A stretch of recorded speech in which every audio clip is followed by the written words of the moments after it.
불교와 친해지기. 불교인 김민희 선생님과 함께하는 불교와 친해지기. 지금 만나보시죠.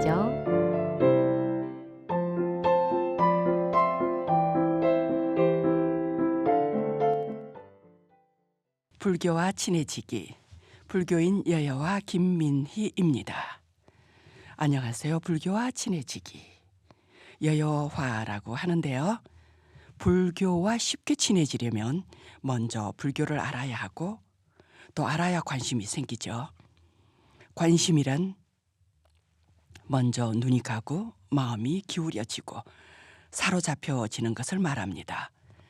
본인도 모르게 눈길이 가면서 자꾸 생각이 나야 하는 겁니다.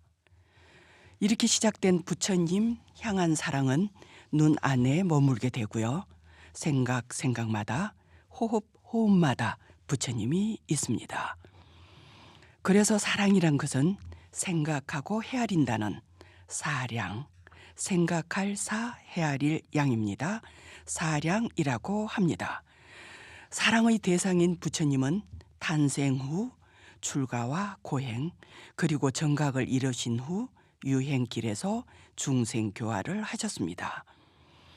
부처님은 29세 출가를 하시고 6년의 수행을 하셨으며 35 되는 해부터 80에 이르기까지 45년간을 교화를 하신 것입니다. 45년 중에 아난존자가 부처님을 25년간이나 모셨는데요. 부처님의 세수 55세 때부터 80이 되실 때까지입니다. 아난존자가 부처님의 시자가 되려는 재미있는 일이 있습니다. 부처님을 잘 모시려는 아난존자의 마음을 확연하게 알 수 있는 일인데요. 나의 시자가 되어달라는 부처님의 말씀을 듣고 아난은 이러한 말씀을 부처님께 드립니다. 붓다의 가사를 자신에게 주지 말 것이며 행여나 붓다의 공양을 나누어 주시지 말 것이며 부처님과 같은 처소에 살게 하지 말라는 것입니다. 아난이 말하는 이 세 가지 조건은 특별한 혜택을 받고 있구나 하는 오해의 원인이 될 수 있는 것들입니다. 그리고 또 아난은 붓다께서 초대받은 제가자의 집에 동행을 요구하지 말 것이며 아난 본인을 초대한 제가의 집에는 부처님께서 동행해 주실 것이며 붓다의 친견을 원하는 경우에는 언제나 응해 주실 것이며 이해하지 못한 본문을 재차 질문할 때는 반드시 답변해 주실 것이며 아난 본인이 없을 때의 본문은 다시 말해 주셔야 한다는 것이 시자 채용의 조건인 겁니다. 이와 같은 조건을 들은 부처님은 흔쾌히 허락을 하셨죠. 이렇게 하여 아난은 부처님의 시자로서 그 생활이 시작된 것입니다. 이건 부처님의 시자 채용인데요. 마치 결정권이 아난에게 있는 것처럼 보이시죠. 아난존자는 부처님의 사촌 동생입니다. 크샤트리아 왕족 출신이고요. 다문 제1 10대 제자 중에 한 분이시죠. 부처님의 설법을 모두 받아 지닌 분이며 아난은 경희, 기쁨이라는 뜻입니다. 아난은 부처님이 열반에 드시는 그날까지 기쁨과 성심으로 모셨고요. 이렇게 부처님께서는 알뜰살뜰한 시자를 곁에 두고서 전법과 교화를 하시게 된 것입니다. 중생의 근기에 맞게 설하신 불법은 고통에서 벗어나는 길과 행복에 이르는 길이며 열반에 이르는 길입니다. 법이란 산스크리트로 다르마, 발리어로 담마라고 합니다. 이러한 법은 부처님께서 깨달으신 진리를 혼자만이 간직한 것이 아니라 중생을 위하여 전해주신 것입니다.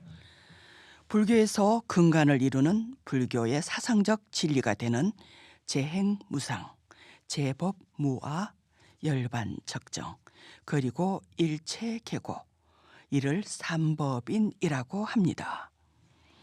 이러한 법은 몸과 마음으로 받아 작용하게 되는데요.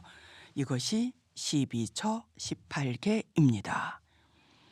12초란 안이비설신의 유권이죠. 색승향미촉법 육경입니다.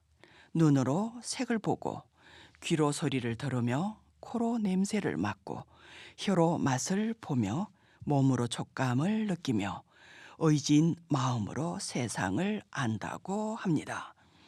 보았다, 들었다, 맛있다, 느꼈다 하는 것들이죠. 육근과 육경이 작용하는 12처에 육식의 작용까지를 합하여 18개라고 합니다. 이 18개에 3을 곱하면 108이란 숫자가 됩니다. 이 숫자는 익숙하시죠? 여기에 3이란 숫자는 과거, 현재, 미래 또는 전생, 현생, 후생 또는 찰나가 되기도 합니다. 18개의 3을 곱한 답이 우리가 일으키는 번뇌의 수가 되는 겁니다. 108번뇌라고 합니다. 이 번뇌를 108염주로 만들어서 기도에 사용하는 것입니다. 이러한 번뇌를 일으키지 않으려면 12처, 18개의 반응이 없어야 하잖아요. 보아도 본 바 없이, 들어도 들은 바 없이 응무소주 이생기심 이 가르침을 그대로 행하면 됩니다. 법의 실상을 3법인으로 설명하셨는데요. 먼저 재행무상은 이 세상에 존재하는 것은 항상 변화한다는 것입니다. 사람은 생로병사에서 알 수 있고요. 물질의 변화는 생주이멸한다고 합니다. 생하여 머물고 변화하여 없어지잖아요. 그리고 우주의 변화는 성주괴공이라 합니다.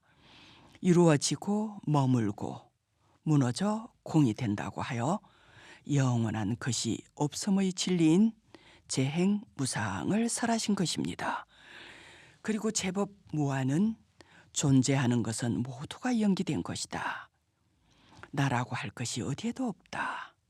사람은 생로병사, 태어나고 늙고 병들고 죽음에 들 때 온전하게 나라고 할 것이 없습니다. 그래서 제법 무아라고 하며 이런 과정에서 당하는 괴로움을 일체계고라 하는 겁니다. 기쁨도 즐거움도 잠시, 신체는 질병으로 서서히 죽음을 맞게 되는데요. 이러한 것이 고통, 괴로움인 겁니다. 그래서 고통의 원인을 알아 괴로움의 불을 끄게 한 것입니다. 부처님의 법에 의지하여 할 바를 다 하는 이판의 수행이고요. 수승한 불법을 바로 알고 진리 방편을 활용해 보라는 것은 사판의 일상입니다. 따뜻한 봄바람은 도처에 꽃을 피게 합니다. 여러분의 마음에도 법의 꽃이 활짝 펴기를 기대하면서 안녕히 계십시오.